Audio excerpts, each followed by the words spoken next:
State Governor Akeredolu taxed NBA leadership on professional dignity. Akure South Local Government Chairman appends 2022 bylaws. Oyo gets new deputy governor after impeachment of Rauf Olanio. And from the foreign scene, thousands evacuated as heat wave causes chaos in Europe.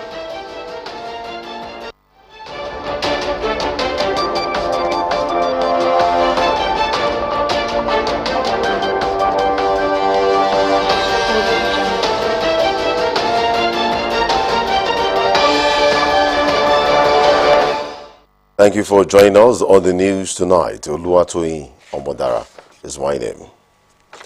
Governor Oluwatimi Akeredolu has congratulated the new leadership of Nigeria Bar Association, NBA, led by Mr. Yakubu Meyako, a senior advocate of Nigeria. Akeredolu commended NBA for the smooth transition of leadership, charged the new president to be above board and hold the tenets of the law profession with dignity. In a statement, the Ondo State Emsman also saluted the outgone NBA leadership led by Mr. Olumide Akpata for consolidating on the gains recorded by the past presidents and towing the path of integrity and courage the association is known for. Governor Akeredolu appreciated NBA for recently naming the association's institute's building after him and his professional mother, Folake Chulanke. The chairman, Akure South Local Government Area of Ondo State, Mr. Gbenga Olaniyi, has signed into law the Council By-Laws 2022. The signing took place at the conference hall of the Local Government Secretariat in Akure. The report is presented from our studios. The event is the signing into law of Akure South By-Laws 2022. The bylaws were signed by the chairman of the local government area, Mr. Gbenga Olaniyi. Mr. Olaniyi said it is in compliance with the provision of Schedule 4 of the Nigerian Constitution 1999 as amended to make bylaws for the good governance, smooth administration, and to boost internal generated revenue of the local government. They have not been able to pass any bylaw. Just about some few weeks ago, we were able to present before the Legislative Assembly the budget for 2022, which I believe is receiving prompt attention at the legislative arm. And now, by this, I know the dividend of democracy is to get down to our people, from what to what, because they are the representative of the people. That shows we are not being elected here to come and satisfy our own interests alone. We are here to make sure that we have a very good governance and correct local government, and that we are able to impact positively on the life of our people. According to him, the bylaws will bring about positive impact in the overall interest of the council. The head of local government administration, Mr. Oladapo Olajide, described the occasion as monumental in the history of the council. He equally appreciated the Legislative Council under the leadership of Mr. Saka Aliyu for its collaboration and mutual relationship. Some of the provisions in the bylaws include abattoir and slaughtering of animals, administrative of lands in the rural area, cemetery and burial of deceased persons, control of domestic animals, liquor license fee, among others. Ondo State Oil Producing Area Development Commission, OSUPADEC, has assured people of the mandate area of its readiness to complete abandoned project by the past government. OSUPADEC Chairman Sam Erejua gave the assurance during his inspection tour to the project site at Ilaje local government area. Our reporter Akunle Ario completes the story. The board members and management of Ondo State Oil Producing Area Development Commission, OSUPADEC, led by the chairman Sam Erejua, was on an inspection tour of project sites in Ilaje local government area. The first port of call was the Skill Acquisition Center at Ugbonla, where Mr. Erejua promised completion of the project. The team later moved to Omuru International Market at Odeugbo, where weed had taken over the complex at the sites of low water intake and treatment plants in Abuto. Secretary to the Commission, Mr. Victor Koledoyi, expressed delight on completion of the project and said the problem of potable water in the area will be a thing of the past. This project is not going to stop in Jesus' name, and we know that many other things that needed to be done. We know we have phase 2, phase 3. I'm sure maybe before the end of this administration, those 2 phases also we may have to commence them. Other places visited were the ongoing concrete jetty construction at Ugbonla, 4.72 km Ugbonla-Eruna Road, ongoing 28.5 km Aboto at Sijere Road, among others. Imperial King of Zion, Henry Ogunfeyimi, commended Osopodek for the visit and described it as timely. I'm very, very happy because a lot of money is sinking in this place. And all the time I pass through here seeing that weed and everything is taking over, I'm not happy. But I'm happy today that something is about to happen here. The chairman, Sam Erejua, thanked Governor Oluwarotimi Akeredolu for his prompt release of funds for completion of water projects and promised completion of other projects. Abandoned projects, to me, to Mr. Governor, are pure waste of resources in the mandate area. And by the special grace of God,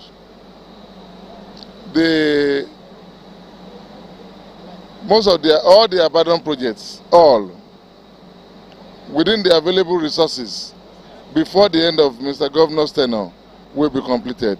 The outing is the first official tour of projects by the chairman since his assumption of office. The Oyo State House of Assembly has approved the nomination of Bayo Lawal as the state's deputy governor. Lawmakers in the state gave the approval after impeaching Rauf Olanio as the state's deputy governor. Olanio was impeached by the lawmakers over allegations of misconduct. The decision to impeach him was reached after the lawmakers presented and considered the recommendation of the 7-man panel set up by the Chief Judge, Munirat Abimbola, to investigate him over allegations of gross misconduct and abuse of office. The impeachment, according to the Assembly, takes immediate effect. The investigative panel was set up last week to investigate at least 5 allegations contained in a petition against Olanio. Olanio had been elected into office in 2019 with Governor Seyi Makinde under the platform of the People's Democratic Party, but had a falling out with the governor over time, which became irreconcilable when the deputy governor dumped the PDP for the All Progressives Congress. The Commissioner for Information and Voter Education of the Independent National Electoral Commission, INEC, Festus Okoye, says the Commission will engage the Central Bank of Nigeria to resolve issues concerning the storage of election materials. In June, INEC Chairman Mahmoud Yakubu has stated that sensitive election materials would no longer be routed through the Apex Bank as the current circumstances would require an alternative by the body for its storage solutions. This follows the controversy surrounding the CBN governor, Godwin Emefiele's political ambition for the top seat of the nation.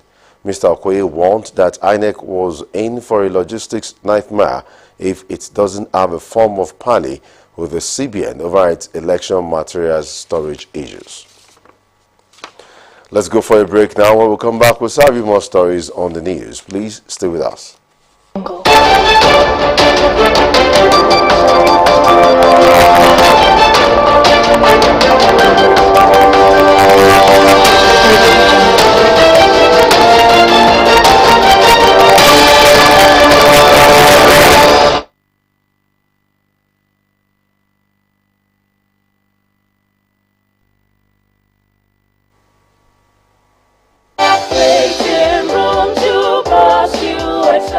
The Vice-Chancellor, Professor Adesegun Fatusi, on behalf of the management and the university community, cordially invites friends of the university and the general public to the second Emeritus Professor Oladipo Akikungbe Distinguished Guest Lecture titled The Imperative of Transforming Health Profession Education in Nigeria. Date, Tuesday, 19th July 2022. Time, 11 a.m. Venue, New Lecture Theatre, University of Medical Sciences, Laje Medical Village, Ondo. Distinguished Distinguished guest lecturer, Professor E. Oluwabumi Olapade Olaopa, FAS, Chairman of the African Medical School Association. Guest of Honor, Emeritus Professor Adewale Akinshola, Special Guest of Honor, Arakunrin Oluwarotimi Odunayo Akeredolu, SAN, Governor of Ondo State, Dr. Waleola J. Ekundayo, Registrar and Announcer.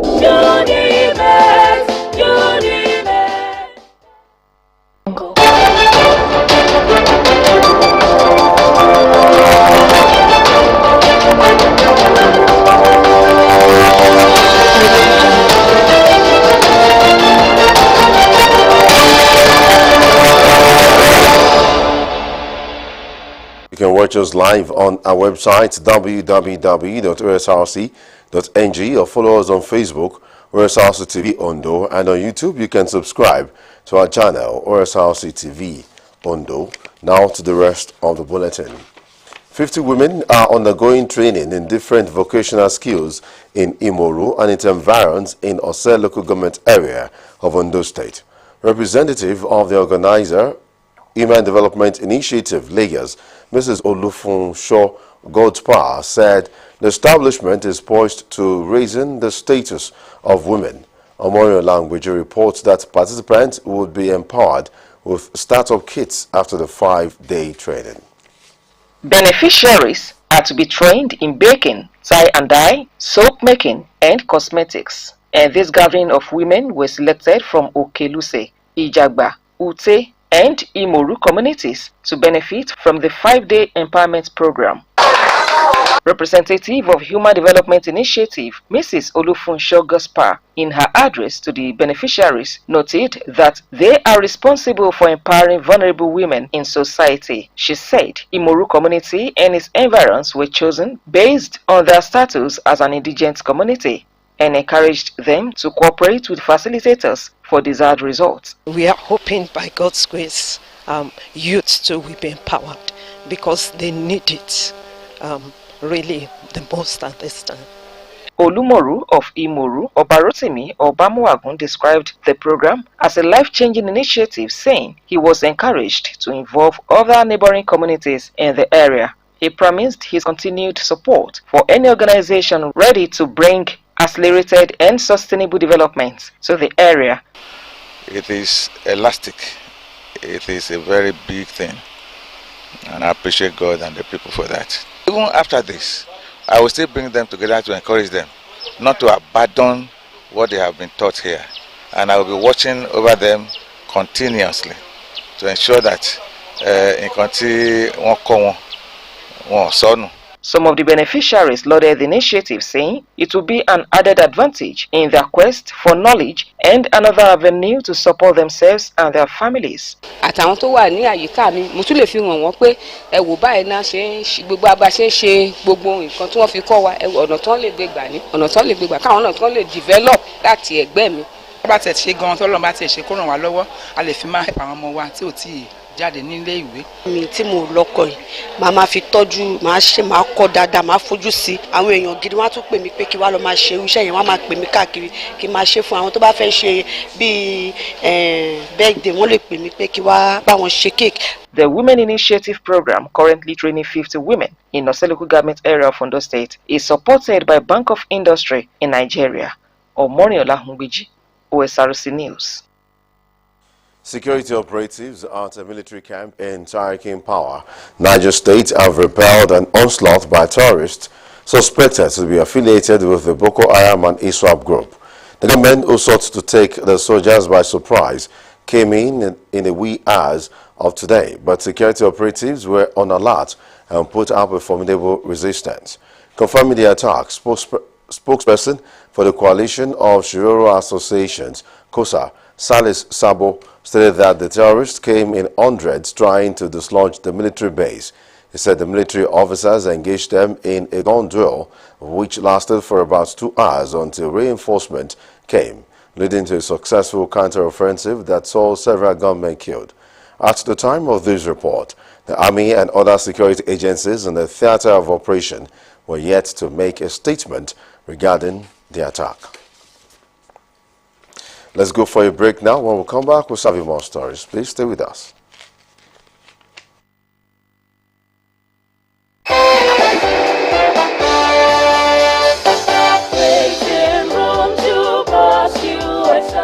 The Vice-Chancellor, Professor Adeshegun Fatusi, on behalf of the management and the university community, cordially invites friends of the university and the general public to the second Emeritus Professor Oladipo Akikungbe Distinguished Guest Lecture titled The Imperative of Transforming Health Profession Education in Nigeria. Date, Tuesday, 19th July 2022. Time, 11 a.m. Venue, New Lecture Theatre, University of Medical Sciences, Laje Medical Village, Ondo. Distinguished Guest Lecturer, Professor E. Oluwabumi Olapade Olaopa, FAS, Chairman of the African Medical School Association. Guest of Honor, Emeritus Professor Adewale Akinshola. Special Guest of Honor, Arakunrin Oluwarotimi Odunayo Akeredolu, SAN, Governor of Ondo State. Dr. Waleola J. Ekundayo, Registrar and Announcer.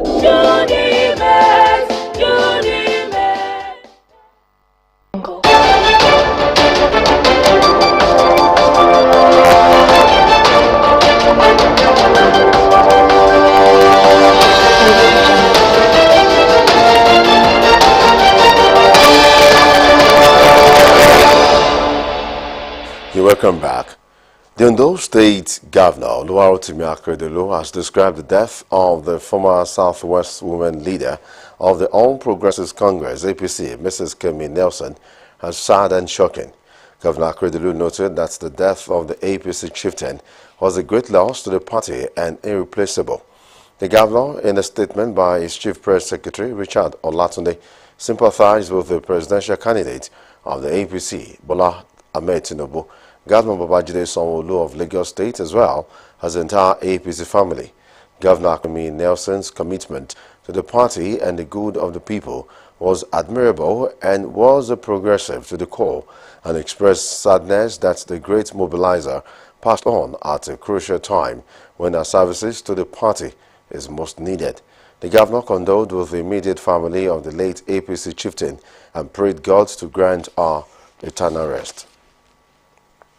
In the same vein, President Muhammadu Buhari has mourned the death of former Deputy National Woman Leader of the All Progressives Congress, APC, Kemi Nelson. 66-year-old Kemi died on Sunday, according to officials of the Lagos State government. Buhari, in a statement, described the late APC chieftain as a consistent and faithful party member who devoted so much to the evolution, development, sustenance, and relevance of the party in Lagos and around the country. He commended her contributions while serving as a Commissioner for Women Affairs and Poverty Alleviation in Lagos State, the state women leader, National Deputy Women Leader of APC, and Executive Director of the Nigerian Social Insurance Trust Fund, saying that she was such a grassroots mobilizer and an achiever who left a footprint wherever she served. He prayed that Almighty God will grant the family, friends, and associates of the deceased the fortitude to bear the loss and repose her soul. Also, Nigerians and celebrities have reacted to the death of Nollywood veteran actress Ada Ame, saying it was shocking and sad.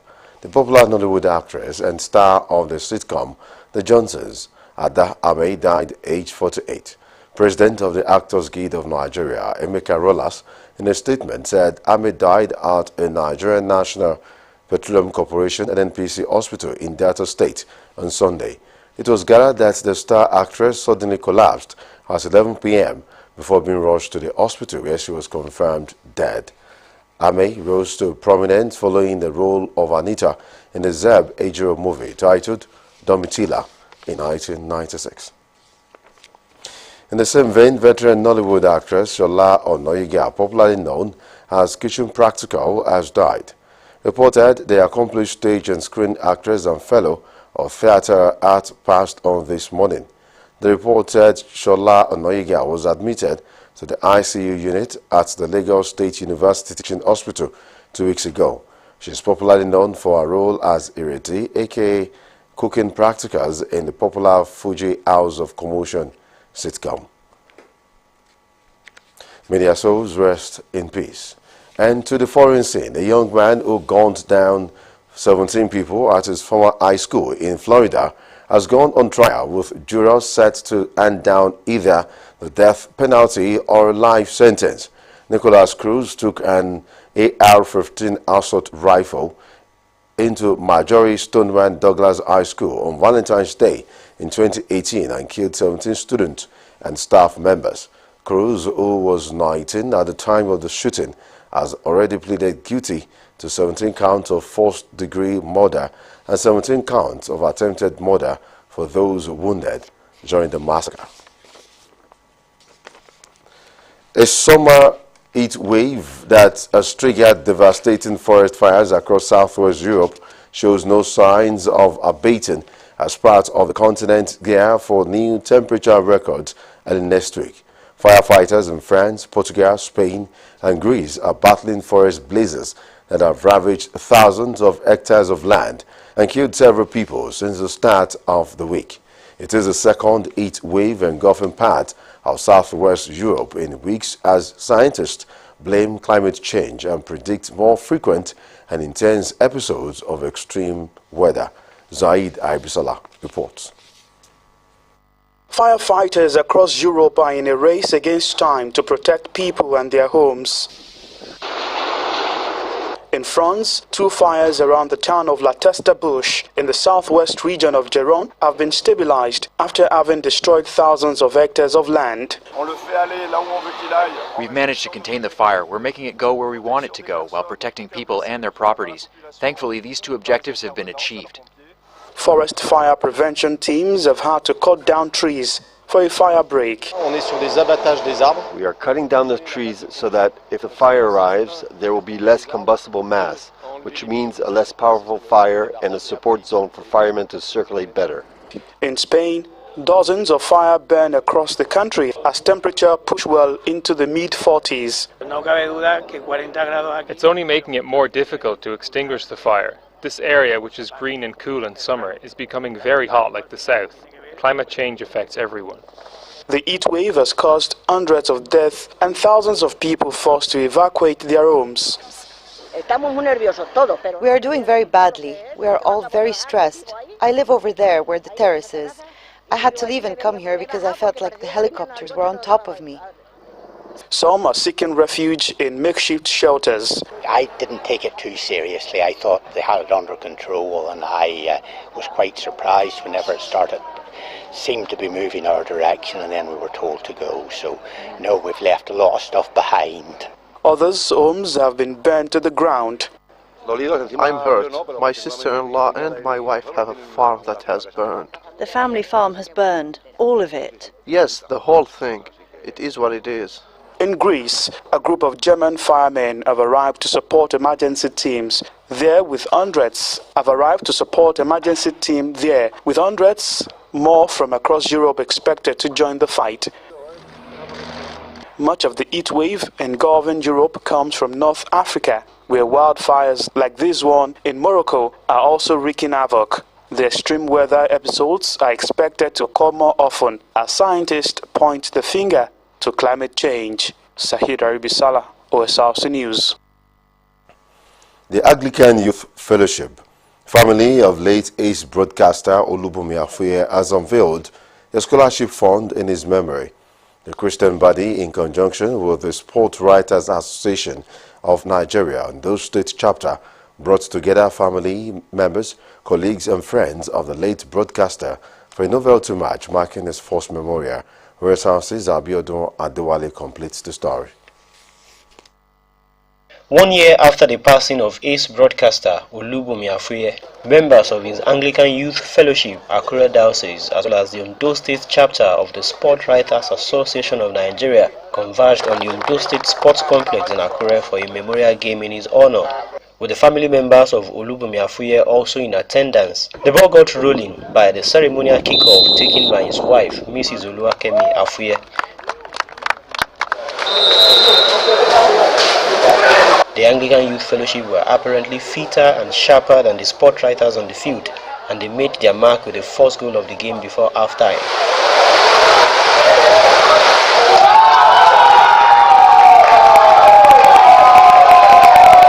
Ondo Swan came out better in the second half, with its chairman, Wahab Bankole, ditching instructions from the technical area. The sports journalists, who were apparently lacking match fitness, created chances to level up the scoreline before the game was moved beyond them, no thanks to 2 more goals by the Anglicans.